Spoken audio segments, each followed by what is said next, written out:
And here is our brand new van, a new drifter layout that was fully customized for Ashley and Luke. They're planning to live in it full time. This van was built on a Dodge ProMaster 158 regular body, so the longer wheelbase, but the smaller van. We managed to fit everything inside and the result is beautiful. Let's check it out. In the entrance we have running boards, our box screen, manual awning. In the back of the cook stove cabinet we have a plate where Ashley will be able to put all the stickers of all the national park that she's going to visit, and as it is our drifter model, there is a flip down tetravan shower in the entrance. Let me show you how that works. As you could see, it took less than 20 seconds to set up the tetra shower with the very easy magnetic curtains. The tetra shower is a very good option if you still want to have a shower inside your van, but you don't want to lose the entire space of a fixed shower. And if you're wondering why I'm taking a shower with my beanie, well, Michigan's cold.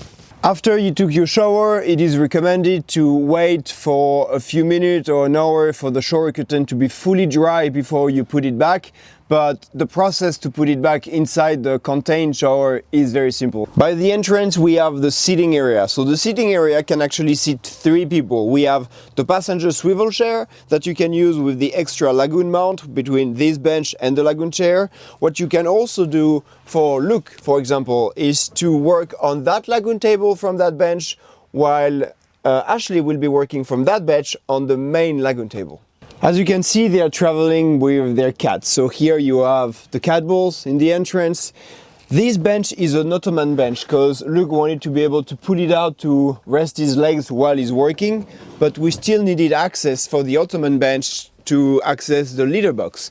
So it's still openable, and this part is a litter box for the cat.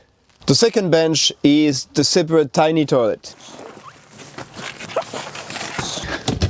Opens like this, and here you have access to the separate tiny toilet with urine container. Behind the seating area is the cabinet. The upper section of the cabinet is to hang clothes with drifter van hangers.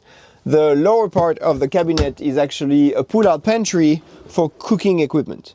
Above the seating area you have a half slider window box, so you can open the window and keep the box screen, custom window treatment that are blackout, and 3 upper cabinet for storage. Above the working area we have a full skylight 14 by 14 with box screen, shade and blackout shade, and a max air fan above the cooking area, which allows you to either bring the air in or suck the air out when you're cooking. On the passenger side, let's start with a little detail that the designer added, which is the little scratcher for the cat. On its right, you have the Furion cook stove oven propane cook stove. So the top part is a regular propane burner. Under it you have the oven. Under the oven you have a drawer to store pans and to store the propane bottles. On the right of the propane cook stove you have the sink with a cutting board that goes on it, our usual swivel faucet. Under the sink you have plenty of space for storage, a fire extinguisher and a triple water filter for fresh water to make your water drinkable. By the sink you have custom backsplash with both AC and DC power outlets, the switches and the EcoFlow electrical monitor. Above it on top we have the Rixon hydronic system for both air and water and the freshwater gauge. Under it is something new. Luke and Ashley wanted to install the Cruise and Comfort undermount 12-volt air conditioning system. So this is still a 12-volt air conditioning system, which means that it draws between 600 and 750 watt maximum, so you can still run it for a much longer period of time on your batteries. But it's a very high-end air conditioning system that offers you around 8,000 BTUs of cooling system, which is very, very good for a 12-volt system. So on this main monitor here, you can control the heat, the cool or the vent only, and the strength of the fan is controlled with this knob on the side right here. For the bed area, on the driver's side, you have window treatment that are custom and blackout for the windows. It's actually on both the passenger and the driver's side. 3 little shelves, carbon monoxide detector. You have an AC 120 volt outlet with both USB and USB-C, two reading lights that are 12 volt with a USB port to recharge your phone. By the back door you have window treatments on the two window boxes as well, with the magnetic window treatment, the magnetic box screen on the back. Above the bed you have the vent for the 12 volt air conditioning system, and on the passenger side 3 upper cabinets for extra storage. A couple more things to mention about this van. So the first one is that we added a camera in the back that is connected to the rear view mirror. It will turn on automatically when you turn on the engine, which will allow the driver to be able to look behind him when he's driving, even if the back doors are covered. The second thing that is, I think, really important in the van is for privacy. We created custom blackout curtains between the front cab and the living space, and we made the curtain so that it would allow a full blackout, which means that it's fully velcroed on the side and you can attach them together. Let me show you. So as you can see, the curtains were doubled with some blackout materials. The edges were cut and we added velcro to allow a perfect blackout when you close them here. And they were also velcroed in between them in the middle. It's great for both privacy and temperature control inside your van.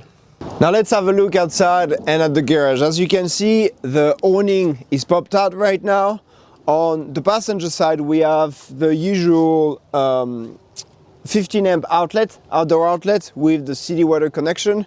On the back doors you have a ladder to access your roof to be able to clean your solar panels, for example.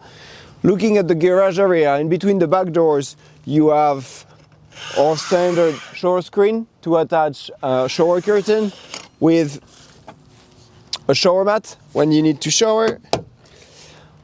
On the driver's side you have the switch for the outlet. In the little storage compartment you have all the toolbox and pigtails that we give you whenever you get your van.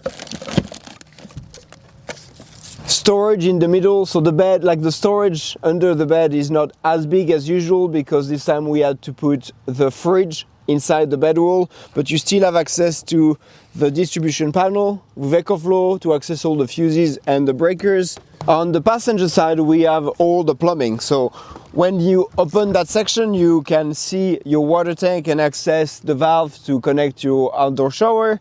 The outdoor shower being right here, that you can turn on and off from the inside as well for security reasons. Here you have the gas field for your 12 volt AC that you need to recharge once in a while, the water panel monitor and the gravity field. On the driver's side of the van you have the shore power connection to connect it when you have access to an outlet, with running boards to get in the driver's seat. Now on the roof you have 350 watt of solar panels, and since Luke is going to be working in it full time, we have the Starlink in-motion antenna that is fixed that will give you access to internet even when he's off the grid. Well, I guess if he has access to internet he's not really off the grid, right?